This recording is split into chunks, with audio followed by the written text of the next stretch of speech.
Hi, everyone. Welcome to this week's episode of Grooves of Influence. My name's Xavier, your host, and this is the music podcast where we sit down with your favorite artists to talk to them about their most influential album.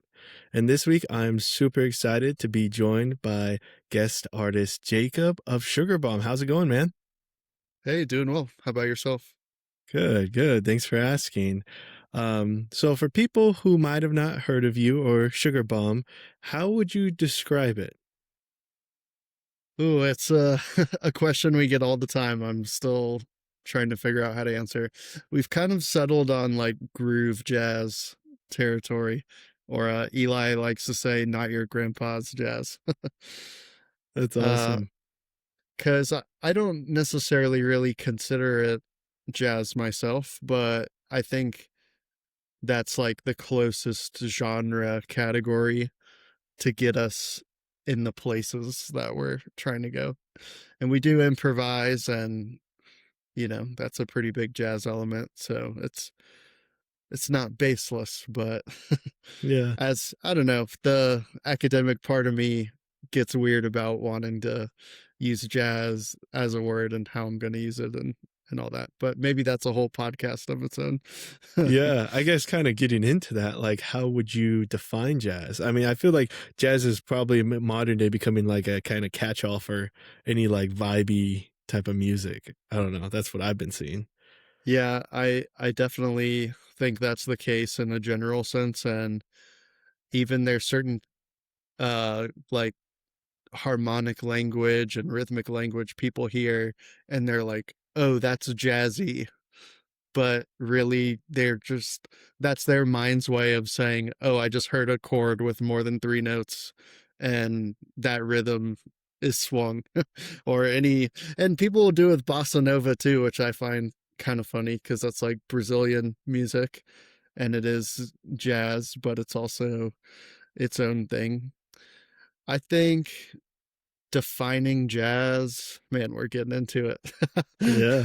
it's it's tricky, but there is also like nuts and bolts definitions. It's American music. It comes from New Orleans. There's a lot of different versions of it that have been established, but what it's originally known for is the swing rhythm, and there's that certain harmonic language, and also improvisation being introduced into music, and yeah, there's a much deeper rabbit hole I guess we could get into, and all the subgenres and the whole journey of it, but I think that would be a starting point. Yeah. I guess this kind of leads to my next question and talking about roots in American music. I guess for you, Jacob, what is your most influential album if you had to pick one? There's one I really love that I just kind of stumbled upon, which is I Love the Blues, She Heard Me Cry by George Duke. And what I love about this record, there's a lot of things I love about it, but um I got into George Duke through Frank Zappa. He played in Zappa's band for a time, and he's just this amazing keyboard player and vocalist and writer. And his sense of humor and playfulness and willingness to like play with Zappa and write tunes in different styles and lean into like the energy that makes a style the style. I think this record exemplifies all those things because it's kind of like a sample platter or something. It's like little pieces of all these different things, and a couple of the songs ended up being like Mad Villain samples. And I showed one of my friends who knows like everything about Mad Villain. Uh, I showed him that record a while back, and he was like, "Oh wait, this is a Doom sample."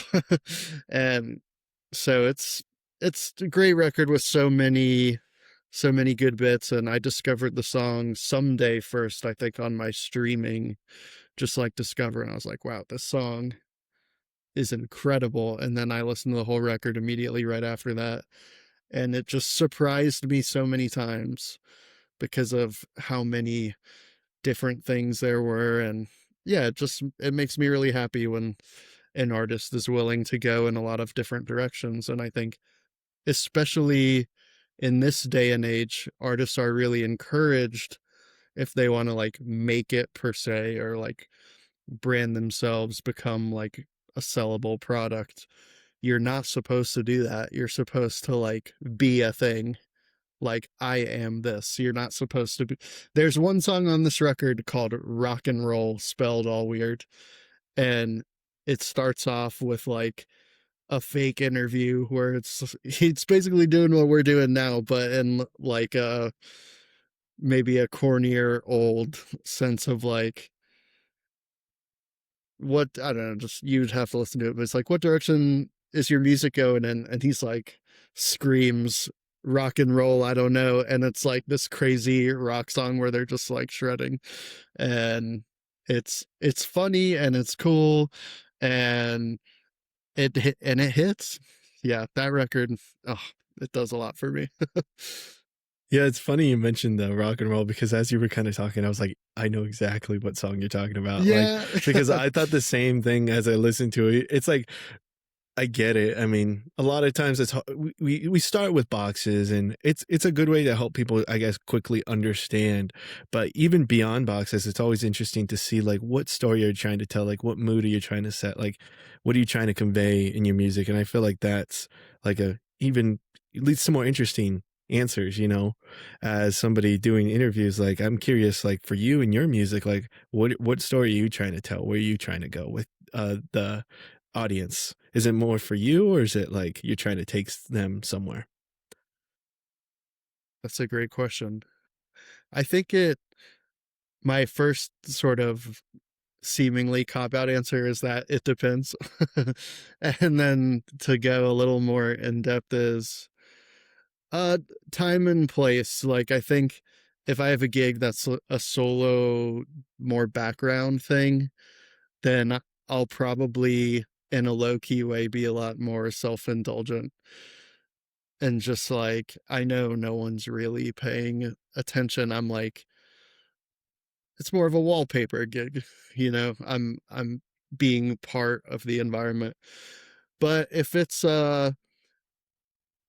like a jazz listening room gig, we are definitely trying to like have a sensitive moment where we're clearly exploring different ideas and feelings and bringing the audience with us. And then kind of on the other end of the spectrum, if it's like a big festival environment, it's like you can do the sensitive thing, sure, but ultimately when there's so much energy there, you're trying to amplify it and make a big party, make everyone dance and have a good time, whatever it might mean in the moment.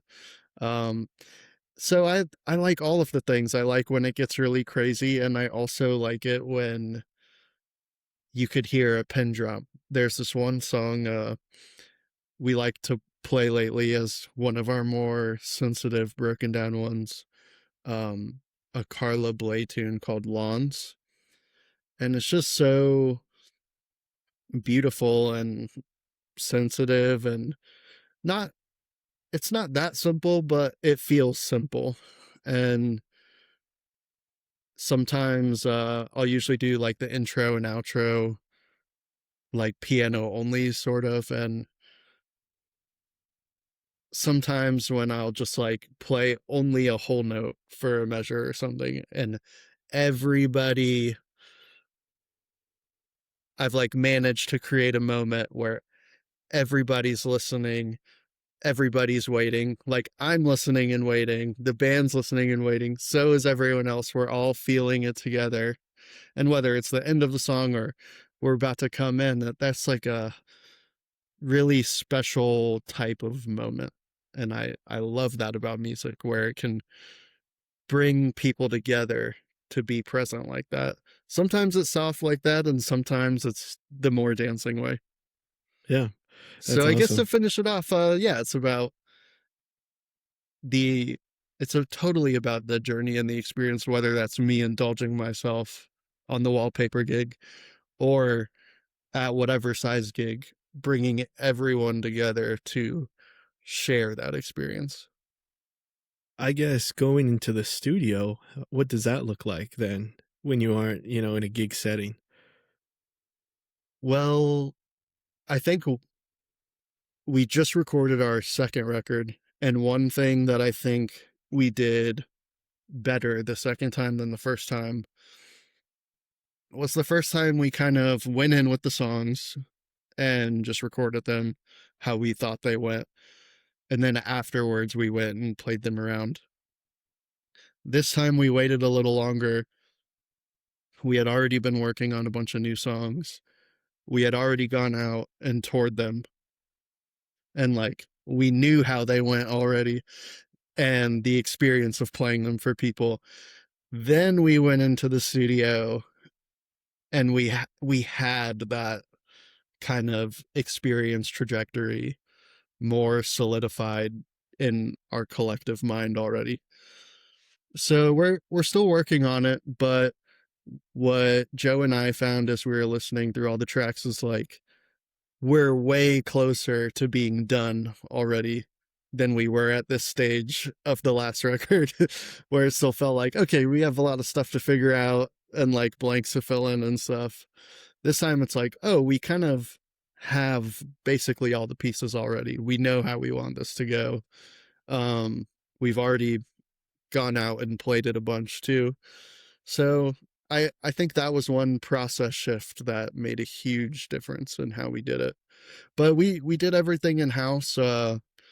We've got a friend studio that we use here in town, and Joe is a really sensational mixing engineer.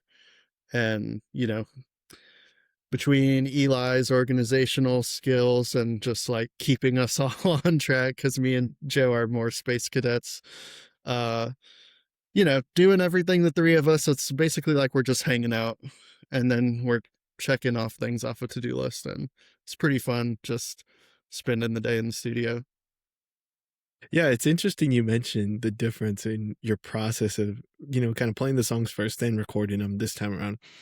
Could you talk to me a little bit? So I was listening to your album today and I saw you released a live version of Rubber, which is your Mhm. opening track. And I listened to both back to back and I was like, oh yeah, they have a different feel. And it was interesting to hear that difference and you kind of talk about that. When was this live recording recorded? Is that more um, recent? so that was from our album release show at Eulogy. So I guess that would have been in June.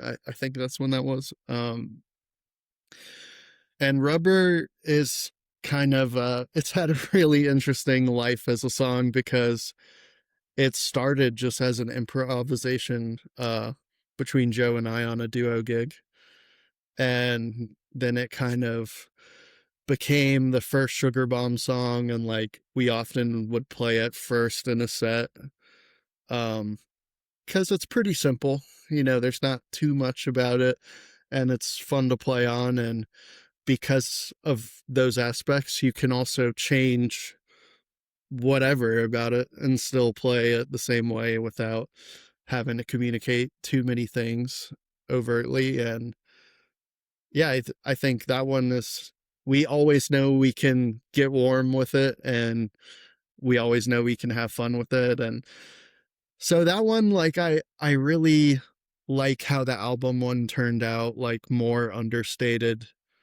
and like tonal, but it was nice that we were able to include a live version because honest in these days, especially whenever we play it, we aren't quite sure how it's going to go the next time.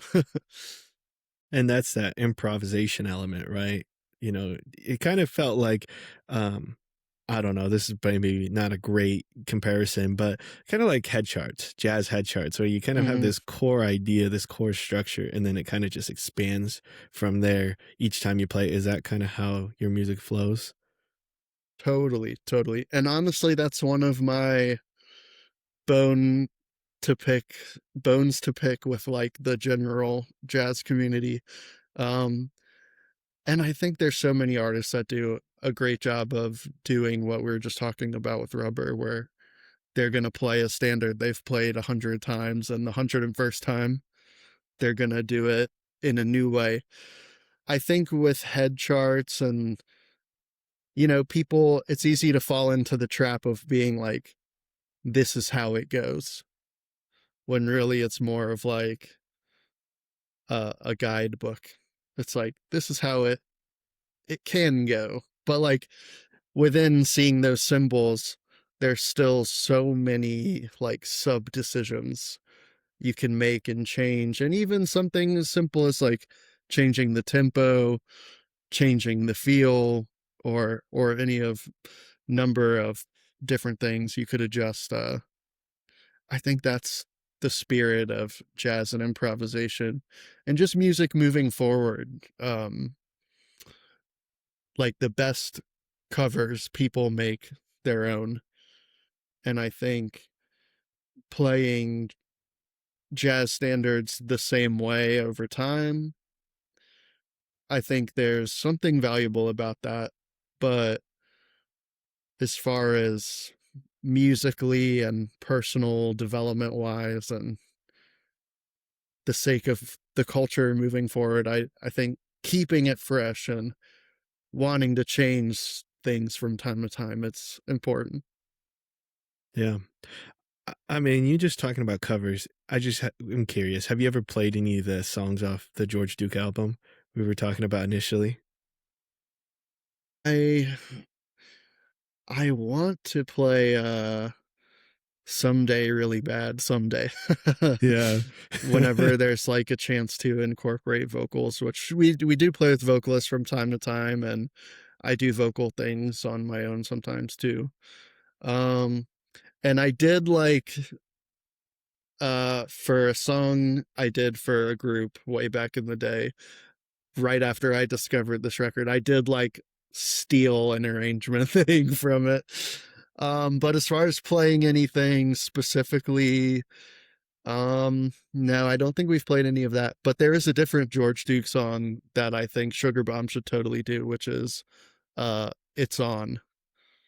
It's like it's similar to Rubber, where it's like it's got an A part and it's got a B part, and it goes how it goes, but then there's so much room to improvise, have fun, change it up. I It's one I've been meaning to bring to the band for a while. I'm sure we'll do it sometime soon. Yeah. I guess it seems to me like something that's really important to you when it comes to music is freedom, and like freedom to kind of expand and go different places without feeling locked into a specific, I guess, genre, mood, style, whatever, right? Tradition, you could even say. And I think, like you kind of mentioned earlier on, this George Duke album really exemplifies that in a lot of ways because it is a sampling of different genres. Can you go into like what you pull from that, or like what elements that you think are kind of cool that he intertwines that maybe aren't traditionally intertwined, or anything like that that you find from the album? Mm, sure, yeah. And before I go into that, I want to say like that you're totally spot on about me feeling that way.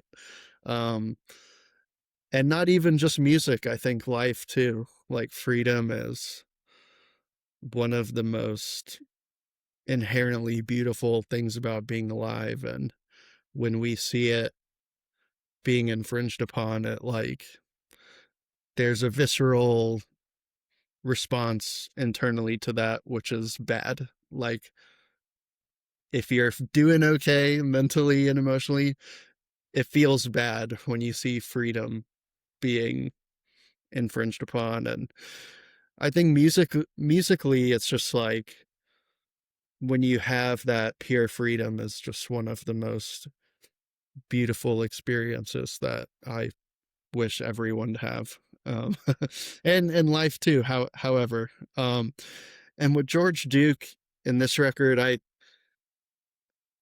I think just by his existence, it's kind of like combining all of it in a beautiful way. And uh, who I don't know the full cast of musicians on the record off the top of my head, but anyone who's playing on it, um, you could say basically the same thing about, just because for them to all be on the same page, I would be willing to bet they all are coming from like a jazz background of some kind, knowing how to improvise and adjust things on the fly quickly, listening deeply, um, and stylistic things as well. And then I think this record is from 1969, I want to say. And if you're alive in that time, there's no way you're not knowing about like rock and roll. And you know, you've been alive, you saw the original rock and roll come up, about bebop and swing. It's like not so far away. It's still alive. And it's alive now too, but like back then it was like Count Basie's still Mm-hmm. playing, like with Count Basie. And I yeah, everything I guess back then was a little more close together still. And you can hear like in the rock and roll song too, like it doesn't sound like Led Zeppelin or something. Like it sounds like jazz people playing a song about rock and roll. You know what's funny? To me, it sounded, if anything, if I was going to really compare it, it was more Jimmy, if anything. Yeah, Like, yeah, totally. I was kind of getting a couple different artists. It's interesting you're mentioning different artists because I think like Chariot is like a mix. This was my opinion, a mix of like Stevie Wonder and Jimi Hendrix vocally. Like it's a really Dude. interesting like combination. I thought that he was like playing around with, and it's like he does a lot of different elements, but it's like you said, it's not one thing. It's not like he's replicating Stevie Wonder. He's not replicating Jimi Hendrix. It's like when you start pulling these different elements together, he's making his own sound. But yeah, it's cool, dude. I guess a question for you is like if you had to choose, if you can think of off the top of your head like three elements in this album that are just like stand out to you musically, emotionally, that like I know you've mentioned Someday a couple times, but is there any like thing particular in that song that you're like, oh my gosh, this is perfect? And you can get as Mm. musical nerdy as you want, dude. Well, I think orchestration and arrangement, either as the same or two different ones, um, because that's really the thing that makes each track so in its own territory. And I'll have to pull up the track listing now, but there's that one track in the middle that's just so weird. And like Is it it's like Maushova? It yeah, I sounds think so. creepy. The strings almost It's sound like people crying. very strange and trippy, and like that's part of the record. Like you wouldn't even really call that a song, but I've definitely listened to some modern classical compositions that sound way worse. And not even in any kind of way, but just like being real. I think that is another aspect too, is it's like raw real. Like it is just, it's not like crazy overdubbed or anything like that. It's not like super effects based. Like they played this music, and at times it's like insane. Either the Prepare Yourself for a Giant Child Within Us 2 songs, that's where some of those hip hop samples are. And man, there's just some like, it's like classical music. But the harmony and it's, it's deep. Yeah, there's several times I feel like there's like multiple melodies at the same time too, like interplaying, Hmm. like not just something helping it, but like two totally separate things. And I think that's in their first song, Chariot. I felt like there was like two completely different like pieces of music going on at the same Mm, time, which is just incredible. But yeah, the musicianship of these guys is incredible. And when you think that the roots are from Zappa, it kind of all starts making sense too. Like if he played with Zappa yeah, and was around that crowd, you know? absolutely. And I guess it's like almost one step. one or two steps in like music that makes more sense territory than Zappa. And I'm a big Zappa fan, uh, just for so many reasons. But I think like, some of these songs you hear them on their own and you're just like, all right, like that was a cool song. But you hear a Zappa song, you're like, oh, this is Zappa. Yeah, this is weird, right? Yeah. And I guess that kind of leads to a question I've always kind of thought of, and it's like, okay, so we want this idea of musical freedom. It's like on one side of the scale, and then you also have like listenability and like wanting to be able to listen. How do you personally find that balance between both? I I think it's another two-pronged, which the first one being it depends, and the second one being like the whole actual answer. Right. um I think it's, man, and I even struggle with this like so much myself as a listener and someone that's checked out a lot of music and spent time like obsessing over different types of music. Like sometimes I find things that sound more normal, I find my mind starting to put it in the unlistenable place. But I okay, one to go back to a more simple place. One thing I often think of as a musician, uh, coming from when I started doing big band arranging, where you got 20 different staffs of music that individuals are going to read, and you could put anything on it, and you have to make it sound good for the person that's just going to be sitting there listening to it.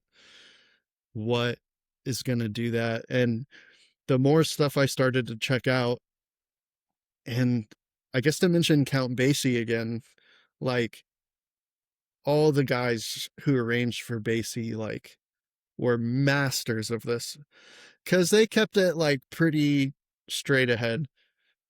And the song Straight Ahead is like the textbook example of this, honestly. Of I came up with this scale where it's like if you had 100 points and you can assign however many to either harmony or rhythm. And the reason I came up with that is because when I first started writing, I wanted to like put all the craziest stuff everywhere, thinking that would make it the most cool. And the truth is, that's just like not what music is like. And when you pick your battles and like aim for moments to feel a certain way, it's things make a lot more sense. If you want to have something that's rhythmically complex, your mind can accept it a lot more if there's not that much harmonic information to go with it. Where it's like a song like Giant Steps is kind of the obvious thing. Like it's, to me, that song, and I'm not the first person to say this by any means, but it's kind of like an exercise when rhythm is fast and harmony is fast. And it does actually have a really singable melody, but it's not like that fun of a song to listen to, honestly. And I mean, but people have done it in many ways now and kind of getting sidetracked. But like, as a general rule, also on the other end, if you have like all these beautiful chords and melodies, if you're throwing in really complex rhythms with it, it can be a lot to digest. And I think like getting into 20th century classical music, those guys eventually started to lose the plot with that a little bit. And even like, same with jazz people, it's like with bebop and other more like hip stuff, like as it becomes more for the musician's mind, you lose the connection with people that aren't as learned in the language and art form. And there's something extra beautiful when everyone can still get it. like energetically, that amplifies it the most. And I think that's one of the things about the musician's journey too, is like you learn all this stuff and then you come back around to being like, oh, the hippest thing is actually just to like play the melody really nicely so that it sounds good. Hmm. And yeah, hopefully I answered that question some. It's a hard question. So many directions I feel pulled to go into. It's a hard question. I think it kind of gets back to, kind of the beginning of the conversation. You mentioned when you play live and you're holding a note and everyone's just anticipating that note. Like, it's not complex. You're holding a whole note. You're holding one specific note, but everyone can connect with that and is also waiting, just amped for what's going to happen next. And like, Mm. I think that's just such a cool place to be in music. And I feel like you guys also do that super well in Sugar Bomb. Like, I mean, it seems like you guys pick, from me listening to it, like I kind of mentioned, you pick this core concept and then you expand on that and then you kind of just see where it's going to take you. And it's like interpolations of this like same like little piece over and over again throughout the song. And it's like, oh, that's cool. Like I'm hearing the same piece, which for people who, might not be super musically, you know, educated, you don't may not notice it, but it sounds familiar. So you like it, it's like kind of like playing around with that, which is super cool. But I guess before we wrap up, it's been a pleasure talking to you, Jacob. But is there anything else you think everybody should know about this album?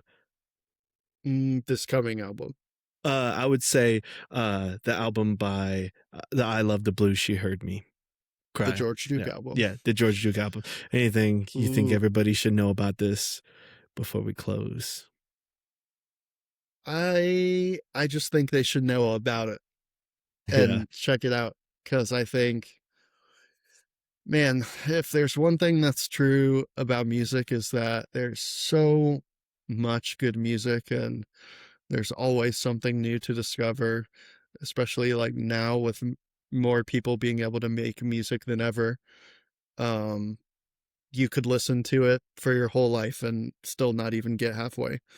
So I think there's a lot of hidden gems like this one, and if you get a chance to enjoy it, I would say go for it.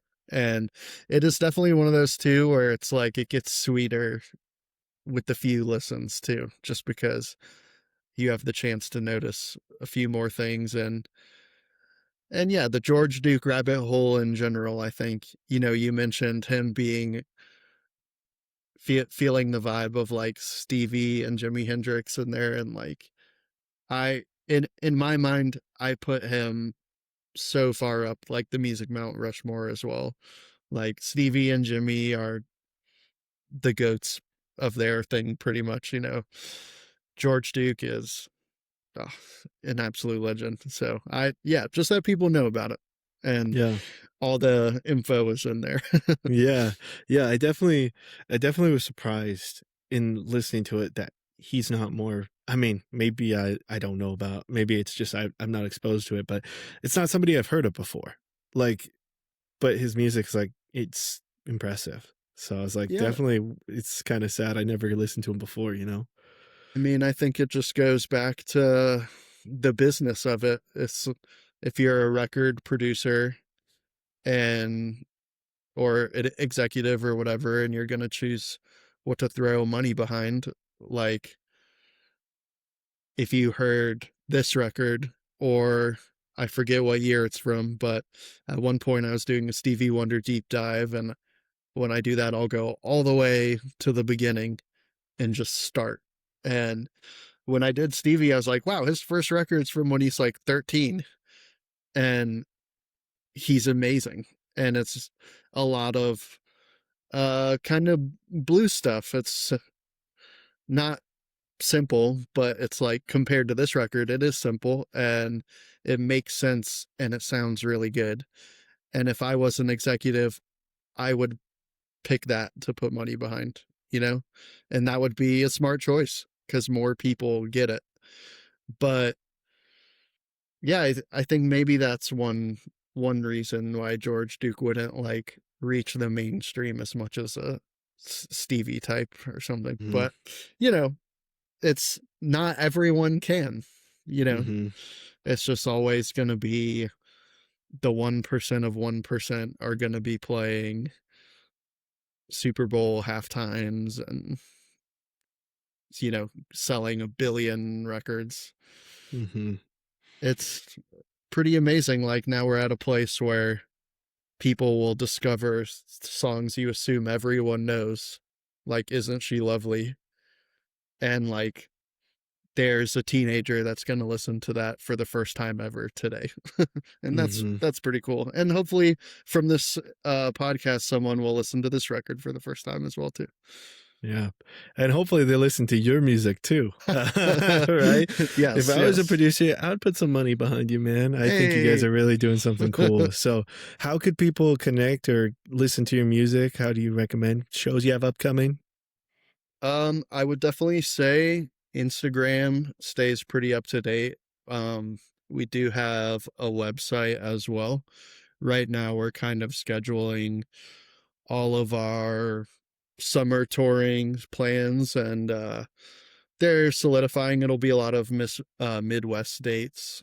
Um, and yeah, we're going to be uploading a lot to YouTube as well. We have a big bank of videos that we're sorting through right now, a variety of like live stuff and some cool stuff we've done with vocalists, some like reimagined pop tunes and covering, doing things a little differently. And yeah, I would say just Instagram, YouTube, Facebook, all the things, and we're on all the streaming platforms. uh I would say use Bandcamp. It's a complicated landscape of trying to navigate uh the right things to do with streaming these days, but using Bandcamp is sick. I love that company. So all those places. It's good. And you have a new album you just recorded. Do you have a timeline in place for that coming out? uh we're kind of aiming for fall, but we do have some little sweet treats planned before that. We did a short live jazz EP from one of our like dinner gigs at the Lobster Trap here in Asheville.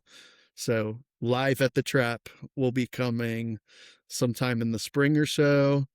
And we have a beat tape on deck as well. I'm not sure when we're going to get that out. Couple vocal singles with the videos, and all of that will probably be out before the full album. We're aiming for fall. And also we have a video game coming out at Video some game. point soon. I know, it's so random, dude. Look I out love for the it. Sugar Bomb video game. You could definitely find that on our website or Instagram when it's out. Um, but yeah, it's just gonna be like a little side scroller that goes along with the song Eli Special from Sweet and Explosive. That's awesome. This is the first time I've ever heard of somebody doing this, so I know, that's we pretty sick. Eli knew someone and we were thinking about doing an animated music video, and he's like, actually we've done that so much, but like we really want to make a game, would you be down to do that instead? And we're like, yes. What? Sounds sick, dude. We just got a like a little test play thing from it. They're in like the later stages. No rush to them. But you can move around and like shoot the little thing. So it's going to be so cool. I never thought that I would have anything like that be a part of my music career. So we're really excited about that. And yeah, excited about all the things. We like to try and like do different things so we don't get bored or stale. And it keeps it fresh to like have a live jazz album over here cooking where we're doing things one way, and then over here we're doing a beat tape, and like it sounds like you checked out the deluxe bonus thing. Like the album remixes, the rubber remix that Joe did was, I loved it. And so we're going in all directions, and I think just getting on the socials is the way to stay tuned with it all. Yeah. That's awesome, Jacob. Well, like I said, it's been a pleasure having you on. Thanks for coming on the podcast and sharing your thoughts about music and your most influential album. We can't wait to see what you keep creating, and it sounds like you're making some cool stuff. So excited to Man, see it all happen. thanks so much for having me, Xavier. And yeah, I had a blast doing this conversation. So thank you.